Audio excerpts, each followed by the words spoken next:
हमारे पास है तो हम ही लगा दें, हम ही निमित्त बन जाएं, हम ही भले बन जाएं लगा करके। नहीं तो वो लगनी है, ये शरीर भी यहीं, ये वस्तु भी यहीं, सब यहीं लगना है। इन वस्तुओं का सदुपयोग है कि हम इसे संसार में लगाएं, इसमें आसक्ति ना रखें, इसमें हम किसी भी प्रकार का राग और द्वेष ना रखें, लोभ ना रखें, मोह ना रखें किसी भी वस्तु में, व्यक्ति में। मेरा कुछ नहीं है, मेरे लिए कुछ नहीं है, सब संसार का है और संसार में ही लगाना है। मेरे पास है तो, अब जो मेरे पास है ही नहीं वो कैसे लगाऊंगा? जो मेरे पास है वही तो लगाऊंगा, वही लगा सकता हूं। और यह भी मानना मैं इसका स्वामी नहीं हूं, स्वामी तो संसार ही और सबका स्वामी तो ईश्वर ही है। चाहे उसकी मान करके लगाऊं या संसार की मान करके लगाऊं, और चाहे ना लगाऊं तो भी लगनी है ऑटोमेटिक, तो मैं लगाऊं अपने। हम जो भी हमें भगवान ने सेवा सामग्री दी है उससे हम सेवा कर सकते हैं। वो भोग सामग्री नहीं है कि हम उसे भोग सामग्री माने। ईश्वर दाता है, सर्वरक्षक है, मेरी रक्षा करने वाला, सर्वव्यापक है, सबका है, मेरा भी है, सबके पास है, मेरे पास भी है, सबके लिए है, मेरे लिए भी है, सबके विघ्न हरता है, मेरे भी हरता है। हाँ, इसलिए अपने को डरने घबराने की जरूरत नहीं, क्योंकि वो तो सबका है, वो भेदभाव नहीं करेगा, इतना भी भेदभाव नहीं करेगा, न्याय करता है, न्याय। उसके जैसा न्यायाधीश कोई नहीं। तो हम निश्चिंत रहें कि भाई अन्याय तो नहीं होगा मेरे साथ, ठीक। लेकिन चिंता क्यों होती है? कहीं अन्याय ना हो जाए। चिंता हुई कि हमने भगवान की व्यवस्था में संदेह किया, इतनी हमारी बड़ी बुद्धि कि हम भगवान की व्यवस्था में संदेह करने लगे। ये बड़ी बुद्धि का नहीं, छोटी बुद्धि का लक्षण है। भगवान पर ही संदेह करने लगते हैं, इसलिए तो चिंता होती है। हम ही भगवान है जैसे। भक्त को चिंता नहीं होती, उसे पता है मेरा बाप मेरे साथ है, मेरे भीतर है, वो न्याय करेगा। मैं चिंता ना करूं, मैं तो अपने कर्म करते रहूं, उसकी आज्ञा का पालन करते रहूं, मेरे साथ इतना भी अन्याय नहीं होगा। अन्याय नहीं हो रहा है, लेकिन अपने कर्म को तो हमको फल भोगना पड़ेगा ना, वही तो न्याय है। अगर भगवान हमारे कर्मों का फल हमको ना दे तो अन्याय हो जाएगी नहीं? दूसरों के साथ भी हो जाए, हमारे साथ भी हो जाए, सबके साथ अन्याय होने लगेगा फिर तो, कि व्यक्ति कर कुछ रहा है और इसे मिल कुछ रहा है। हमें नहीं पता, हम तो भूल जाते हैं कि कल दोपहर में क्या खाया था, कल सुबह में क्या खाया था, लेकिन उसे पता है। हर जन्म के कर्म उसे पता है, हमें कर्मों के नहीं पता। तो हमें बस फल का पता चल रहा है, वो भी वर्तमान के फल का पता चल रहा है जब वो मिल रहा है। हाँ, क्योंकि हमने निष्काम तो किए नहीं थे कि फल ना मिलते, हमने तो सकाम किए थे, सुख के लिए किए थे, और सुख के चक्कर में कुछ गड़बड़ भी कर दिए थे। वही जिससे पर पीड़ा हो गई, अपने को पीड़ा होगी। अतः कर्म का फल तो देखो, कोई कितना भी ऋषि मुनि हो उसे भी भोगना पड़ता है। भगवान अवतार बन के जन्म लेते हैं, उन्हें भी भोगना पड़ता है, औरों की क्या कहें। कर्म का फल किसी अवतार में किसी को जानबूझ के नहीं, अनचाहे ही दुख मिल गया। जैसे दशरथ ने श्रवण कुमार के माता पिता को तीर मार दिया था, उसका फल उसे भोगना पड़ा कि नहीं? अपने सारे पुत्रों का वियोग सहना पड़ा। इसी तरह भगवान के भी अवतारों की कथा है। किस श्राप के कारण से, किसके कारण से उन्हें अवतार लेना पड़ा, लेकिन वो अवतार भी सब आनंददायक हुआ। और हर चीज में कुछ ना कुछ अच्छा ही रहेगा। भगवान ने जो भी हमें कर्म का फल मिल रहा है उसमें कुछ ना कुछ अच्छा ही छुपा है। ये नहीं कि हमारा वो हम मान लेते हैं कि इसमें मेरा बहुत हानि छुपा है, गलत छुपा है, क्योंकि हमको लाभ का पता ही नहीं कि क्या लाभ है। हमको ये पता चलता है कि इसमें हमें बड़ी हानि है, लेकिन उसमें हमारा बड़ा कल्याण छुपा रहता है। जैसे भगवान श्री राम श्री कृष्ण का जन्म नहीं होता उन किसी श्राप के कारण से, तो क्या होता फिर हमारे पास आज? ये देश ही नहीं होता। कितना भला हुआ, बुरा तो कुछ होता ही नहीं इस संसार में, क्योंकि सब करता वो है। बुरा कुछ नहीं, बुरा हमारी बुद्धि में होता है जो अच्छा सोच नहीं पाते। नहीं तो हर चीज में कुछ भी गलत नहीं है, या शुभ है या शुभ की तैयारी है। जो भी है या शुभ है या शुभ की तैयारी। हर कर्म का फल अपने को भोगना पड़ेगा। एक दिन इसी कर्म के कारण बन को गए थे रघुराई रे, कर्म का लेख मिटे ना रे भाई। कोई लाख करे चतुराई, कर्म का लेख मिटे ना रे भाई। हम इससे नहीं,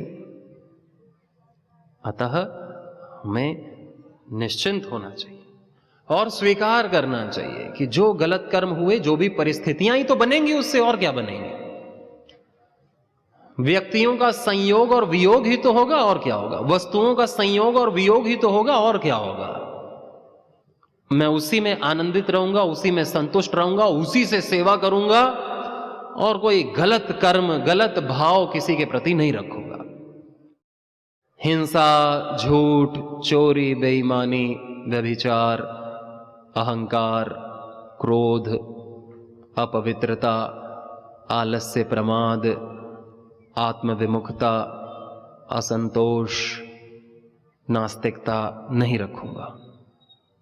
यम नियम के उल्टा जो भी आचरण है वो मैं नहीं करूंगा, तो हमें अच्छा फल ही मिलेगा और अच्छे दिव्य जन्म मिलेगा। दिव्य लोगों के यहां जन्म मिलेगा, दिव्य वस्तुएं मिलेंगी, दिव्य बुद्धि मिलेगी, दिव्य शरीर मिलेगा, दिव्य स्वास्थ्य मिलेगा, जिससे मैं और जल्दी स्वयं को प्राप्त कर सकूंगा, इस जगत की खूब सेवा कर सकूंगा, ध्यान कर सकूंगा। अभी चाह करके भी कुछ चीजें नहीं हो पाती हैं, लेकिन हम ना भी चाहें तो भी हमें योग करना है। गलत कर्म गलत विचारों के कारण से सही चाह नहीं हो पाती। जब सही चाह ही नहीं हो पाएगी तो सही राह कैसे मिलेगी। अब जब सही राह हम में नहीं मिलेगी, चलेंगे नहीं, तो सही मंजिल पर कैसे पहुंचेंगे। तो चाह तो बदलती रहती है, तो चाह के हिसाब से नहीं, अपने ज्ञान के हिसाब से। ईश्वर की आज्ञा है तो मैं करूंगा, मैं करूंगा तो मेरी इंद्रियां भी करेंगी, मेरा मन भी करेगा, कोई अलग थोड़ी भागेगा। मैं करूं, बाकी कोई करे ना करे, मैं करूंगा। हो सकता है मैं करूं और ये हाथ ना करे, कोई हाथ अलग है, कोई मन अलग है, अलग नहीं, मैं करूं। भगवान की स्तुति गायत्री मंत्र में, हर मंत्र में, महामृत्युंजय मंत्र में प्रार्थना भी है। किस चीज की प्रार्थना है? गायत्री मंत्र में शुद्ध बुद्धि की प्रार्थना है। हम जो प्रार्थना करते हैं भगवान से, वो उस चीज की प्रार्थना करते हैं जिसका महत्व हमारे मन में ज्यादा है। भले ही मिलने के बाद उसका कोई महत्व ना रहे, लेकिन अभी है क्योंकि नहीं मिली है, तो दूर के ढोल सुहाने लगते हैं, तो अभी महत्व है। और हमें पता भी है कि वो चीज ज्यादा दिन तक साथ नहीं रहेगी और वो नष्ट होगी, लेकिन महत्व है अभी उसका जीवन में सबसे बड़ा महत्व है, भगवान से भी ज्यादा। तभी तो उसकी प्रार्थना है। लेकिन अभी वही छाई हुई है, ट्रेंड कर रही है हमारे दिलो दिमाग में, वो प्रार्थना है हमारी। लेकिन ऋषियों ने अलग प्रार्थना की। किस चीज की प्रार्थना की? बुद्धि की प्रार्थना की, कि हमारे बुद्धि में तुम्हारी प्रेरणाएं मिले प्रभु, तुम्हारा मार्गदर्शन मिले। धियो यो नः प्रचोदयात। धी यो, यह जो हमारी धी है अर्थात धी धृति स्मृति, जो हमारी बुद्धि है, नह हमारी, और केवल अपने लिए भी नहीं कि मेरी बुद्धि में, नह हमारी बुद्धियों में अपना मार्गदर्शन दो। प्रचोदयात, चुद प्रेरणे धातु है कि अपनी प्रेरणाएं दो। प्रचोदयात, हम अपनी प्रकृष्ट से प्रकृष्ट प्रेरणाएं दो, दिव्य से दिव्य ज्ञान, मार्गदर्शन, प्रकाश इस बुद्धि में दो, कि सही चीजें इस बुद्धि में आएं। तो बुद्धि में आएंगी तो याद बनी रहेगी, स्मृति बनी रहेगी, तो हम वैसे कर्म करेंगे। हर समय अपनी बुद्धि में तुम्हारी प्रेरणाएं हो तो मैं अच्छे ही कर्म। हम भूल जाएंगे, गलत प्रेरणाएं आएंगी, संसार की प्रेरणाएं आएंगी नहीं तो फिर हम उसी में रचे पसे रहेंगे। ये प्रार्थना की ऋषि ने कि धियो यो नः प्रचोदयात्, तुम्हारी हमारी बुद्धि में तेरी प्रेरणाएं हो ईश्वर। तू सर्वज्ञ है, तू सब जानता है, और तू जो प्रेरणा देगा वो हमारे कल्याण की रहेगी। अकल्याण का तो कुछ होता ही नहीं तेरे पास, दुख का तो कुछ होता ही नहीं तेरे पास, अनित्य तो कुछ है ही नहीं तेरे पास। तू जो देगा दिव्य देगा, नित्य देगा, शाश्वत देगा, सुख देगा, आनंद देगा, उसकी प्रेरणाएं मेरी बुद्धि में रहे। ये हम करते हैं गायत्री मंत्र में, धियो यो नः प्रचोदयात्। इस बुद्धि में तेरी प्रेरणाएं रहे, तेरी प्रेरणाएं 24 घंटे सोते जागते 24 घंटे तेरी प्रेरणाएं रहे प्रभु, फिर तेरा कर्म हो। ये प्रार्थना और भगवान की उपासना भी। उपासना यानी कि भगवान को अपने पास अनुभव करना, इसे उपासना कहते हैं। उप आसन, समीप में आसन बैठना। उपवास, समीप में वास करना। उपवास का भी वही अर्थ है, उपासना का भी वही अर्थ। तो उपासना भी ऋषि ने की। तत्सवितुर्वरेण्यम, मैं सविता देव का, मैं उसे वर्ण करता हूं। वरेण्यम अर्थात वो वर्णीय है, वर्ण करने योग्य है, जो पूरी धरती के वर्ण करने योग्य, सबके वर्ण करने योग्य वही है, सबका वर्णीय है, इसीलिए उसे वरुण कहते हैं, जिसको सबको वर्ण करना चाहिए। वर्ण करने वही योग्य है, वर है, वर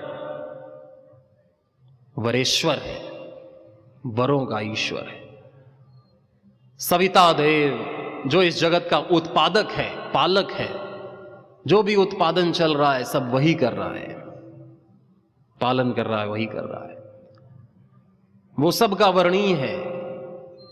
तत्सवितुर्वरेण्यम भर्गो देवस्य धीमहि, भर्गो देवस्य, मैं उस प्रकाशमान दिव्य देव का ध्यान करता हूं। धीमहि, ध्यान करता हूं। तो उसका ध्यान करने से उसके और भी गुण बताए। वो जगत का उत्पादक है, सविता है, प्रकाशक है। जैसे सूर्य प्रकाश देता है तो वो सारे जगत को वही प्रकाश ज्ञान दे रहा है। मैं उस दिव्य प्रकाशक का ध्यान करता हूं, उस प्रकाश का ध्यान करता हूं। और हम ध्यान करते हैं तो उसके पास हो जाते हैं। हम भगवान का ध्यान करते हैं, मानसिक रूप से उनको देखते हैं, उन्हें खड़ा करते हैं, उनका ध्यान करते हैं, तो वो दूर नहीं रहते, वो पास हो जाते हैं। तो उनकी उपासना होती है। उपासना के बाद फिर उनसे प्रार्थना होती है, हे भगवान। भगवान पूछें क्या चाहिए? कुछ नहीं, बस मैं तुझे भूलूं नहीं। इस बुद्धि में तेरी ही प्रेरणाएं 24 घंटे बनी रहें, बनी रहें, बनी रहें, यही मेरी इच्छा है, एकमात्र इच्छा है। ये इच्छा पूरी कर, बस बस ये इच्छा पूरी कर। और उसने कर दिया तो हमारा काम हो गया। और नहीं तो सब कुछ पा करके भी सब कुछ खत्म होगा, हम वैसे के वैसे ही रहेंगे, दुखी के दुखी, अतृप्त के अतृप्त, अपूर्ण के अपूर्ण, रोगी के रोगी, रोने के रोने, धोने के धोने लगे रहेंगे। अपने को ही हम नहीं पहचान पाएंगे, अपनी ही शक्तियों को नहीं जागृत कर पाएंगे, अपने ही भाग्य को नहीं खोल पाएंगे, अपने ही पुरुषार्थ को, अपनी ही श्रद्धा को, अपने ही ज्ञान को कभी निकाल नहीं पाएंगे। वो अंदर दफन रहेंगी युगों युगों, जन्मों जन्मों। उन्हें उघाड़ना है तो ईश्वर की बुद्धि, प्रेरणा तो अपनी बुद्धि में होनी चाहिए। नहीं तो हम ध्यान नहीं करते। जब भी करते हैं तो ध्यान घर पर रहता है, घर पास रहता है, संसार पास रहता है, उसका ध्यान नहीं करना। जितने भी समय हम भगवान में ध्यान लगाएं तो भगवान में ही ध्यान लगाएं। जब घर पर तो घर पर ध्यान लगाएं, खूब घर पर ध्यान लगाएं। जब मित्र पर रहें तो खूब मित्र पर ध्यान लगाएं। लेकिन जब भगवान पर ध्यान लगाएं तो फिर केवल भगवान पर ध्यान लगाएं। जिस प्रकार अपने मित्र को, बालक को, माता पिता को सोचते समय, उनसे बोलते समय वो हमें याद आते हैं, तो ईश्वर भी हमें याद आए, उसे कहते हैं उपासना। जब ईश्वर का स्मरण हम करते हैं, उसका ध्यान हम करते हैं, उसे हम अपने सन्मुख, अपने से एक मानते हैं, उसे अपना मानते हैं, से उपासना, उपवास कहते हैं, फिर हमारी प्रार्थना होती है। नहीं तो हमारी प्रार्थनाएं हवा में होती हैं। इसलिए ऋषियों ने हमें भगवान के गुण बताए। वो गुण इतने अच्छे हैं कि हमें चिंता करने की कोई जरूरत नहीं होती। हमें निश्चिंत होकर ईश्वर के ज्ञान के अनुसार कर्म करने की आवश्यकता होती है। ईश्वर का ज्ञान हम भूल जाते हैं, तो इसी की तो प्रार्थना है गायत्री मंत्र में। यही प्रार्थना हमारी होगी, धियो यो न प्रचोदयात्, धियो यो न प्रचोदयात्। तेरी प्रार्थना, तेरा ज्ञान हो इस बुद्धि में। मृत्योर्मुक्षी यमामृतात्, मृत्यु से मैं मुक्त हो जाऊं, अमृत से मुक्त ना हो। जो भी मृत्यु है, जिसकी भी मृत्यु होनी है, मैं उससे मुक्त हो जाऊं सदा के लिए। जो भी अनित्य है, अशाश्वत है ही नहीं, जिसका अस्तित्व है ही नहीं, मैं उसकी आसक्ति से, आवश्यकता से, रुचि से मुक्त हो जाऊं उसकी।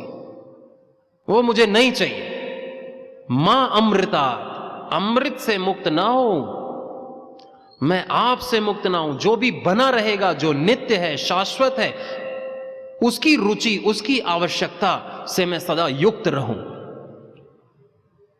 मृत्योर्मुक्षी मामृतात्, अमृतात् से नहीं, मां अमृतात्, अमृतात् से नहीं, अमृत से नहीं, मृत्यु से। जो भी मरण धर्म है, जो है ही नहीं, जो बस लग रहा है कि है। हम अगर मरण धर्मा चीज को पकड़ेंगे कि इसे मैं नहीं छोड़ूंगा, तो वो वस्तु भी नहीं रहेगी कुछ दिन में, हमारा हाथ भी नहीं रहेगा कुछ दिन में। वो वस्तु खुद ही बता देगी है, मैं नहीं हूं, मैं हूं ही नहीं, केवल मेरा भ्रम था कि मैं हूं। ईश्वर को पकड़ेंगे तो हम भी अमर, जीव भी अमर, ईश्वर अंश जीव अविनाशी, चेतन अमल सहज सुख राशि। शाश्वत को पकड़े, इसीलिए तो महामृत्युंजय मंत्र है। त्र्यंबकम यजामहे, त्र्यंबक जिसके 3 नेत्र हैं, जो सर्वज्ञ है, भूत वर्तमान भविष्य को जानता है। यजामहे, हम उसका यजन करें, उसका भजन करें। जो सर्वज्ञ है, जो अंतर्यामी, हमें अंदर से जानता है, सारी सब कुछ जानता है। वो कुछ बताने की जरूरत नहीं। बताना तो अपने को होता है कि हमें क्या सोचना है, क्या करना है, उसको नहीं। त्र्यंबकम यजम सुगंधिम पुष्टि वर्धनम, हम उसका यजन करते हैं और वो हमें सुगंधी और पुष्टि देने वाला है। यह उसकी स्तुति है कि हे ईश्वर, तू हमें सुगंधी देता है, पुष्टि देता है, कितने अच्छी चीज देता है। ये उसकी स्तुति है। जैसे हम किसी व्यक्ति की स्तुति करते हैं, वैसे ही उसकी स्तुति, और उसकी तो सत्य स्तुति कर रहे हैं, क्योंकि वो ये कर रहा है, झूठी मूठी नहीं। और प्रभु, तू हमें सुगंधी और पुष्टि दे रहा है, जीवन को सुगंधित और पुष्टिवर्धक बनाने वाला तू है। यजाम है, हम तेरा यजन करते हैं। यजन करते हैं अर्थात तेरे से एक होते हैं, तेरा स्मरण करते हैं, तेरा स्मरण करके हम आहुति देते हैं, तो तू हमारे को सुगंधि और पुष्टि देगा। ये उसका ध्यान, ये उसकी उपासना है। स्तुति भी हो गई, उपासना भी हो गई। प्रार्थना क्या है? मृत्योर्मुक्षी यमामृतात्, हमें मृत्यु से मुक्त करना, अनित्यता से मुक्त करना। जिसकी भी मृत्यु होनी है उसका राग न रहे मेरे भीतर, उसकी आवश्यकता न रहे, उसकी रुचि न रहे, उसकी आसक्ति न रहे, उसका अट्रैक्शन न रहे। रहे तो नित्य का, अमृत का रहे, तो मैं अमृत की तरफ जाऊंगा, नहीं मृत्यु की तरफ ही कदम बढ़ाऊंगा और सोचूंगा मुझे अमृत मिलेगा, सुख मिलेगा। तो कहां से मिलेगा? जाना था उत्तर तो जा रहे दक्षिण। सोच तो सबकी अच्छी है कि हमें सुख चाहिए, शांति चाहिए, आनंद चाहिए, स्वास्थ्य चाहिए, सोच सबकी अच्छी है। दिशा गलत है। कर्म भी कर रहे हैं, कर्म भी कर रहे हैं, दिशा गलत है तो हर कर्म दुष्कर्म हो जाएगा। हर कर्म दिशा गलत है तो सारा जीवन खून पसीना कर्म चिंता तनाव सब व्यर्थ। हम पहुंचेंगे किसी और प्लेटफॉर्म पर, फिर उतना वापस भी आना पड़ता है, फिर शुरू करनी पड़ती है यात्रा। वापस भी आना है, फिर जीरो से शुरू करनी है। बताओ, जो संस्कार हम इकट्ठा कर रहे हैं फिर उसे मिटाना भी तो है, तब तो जाकर के फिर हम सही संस्कार पे जाएंगे। जो कर्म हम कर रहे हैं उसे फिर भोगना भी तो पड़ेगा। इसलिए हम अपनी यात्रा को लंबा ना करें, जहां है वहीं से मुड़ जाएं। जहां है पता चल गया गलत है तो वहीं से मुड़ जाएं, नहीं तो फिर दिक्कत बढ़ जाएंगी। जो भी हमारी मानसिक स्थिति है, जो भी कर्म हो गए हो गए। भगवान उसका कहता है कि मैं फल भी नहीं दूंगा, वो मैं माफ कर दूंगा, तुरंत माफ कर दूंगा। कोई कितना भी पापी हो, कोई कितना भी दुराचारी हो, कोई कितना भी भ्रष्टाचारी हो, दुनिया के सारे पाप उसने अकेले ने किए हो, लेकिन जिस समय से